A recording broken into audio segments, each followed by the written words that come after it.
Hi guys, I just want to jump in here to clarify the contrast of extension. I think it's a little bit unclear from the lecture material what we're looking for on the homework plate. So what Itten is talking about with the contrast of extension is that some colors take up more space visually. Some colors are more active, they attract more attention than others, and you're going to need a larger amount of the less active color to balance out a small amount of a more active color.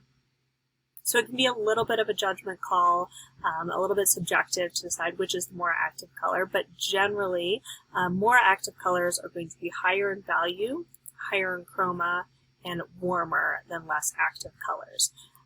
So if we think about the warm colors on the warm hues on the color wheel, yellow, orange, and red, we know that those really attract attention. We associate them with safety.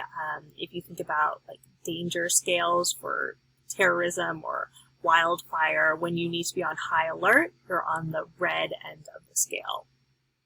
There's also values associated with those hues. So it describes these three complementary pairs, and the one with the greatest value difference is actually yellow and purple. So at full intensity, yellow is considerably lighter, considerably higher in value than purple, and purple is therefore going to be much quieter. So you need a large amount of purple to balance out a small amount of yellow.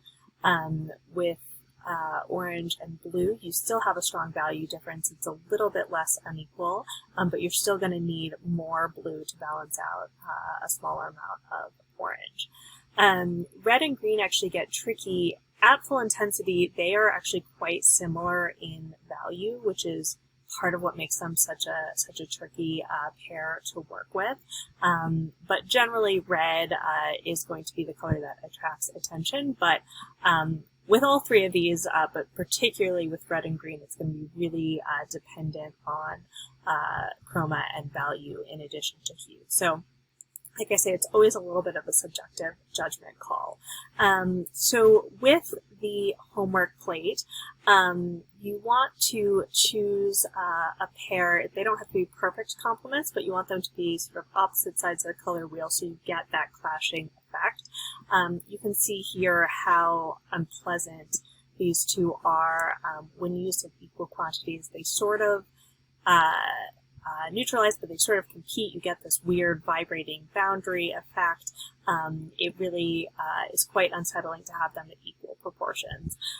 So you want to choose the less active color, again, using your judgment, using those three principles. So using that in the larger amount as the background color, and then the more active color for the small boxes.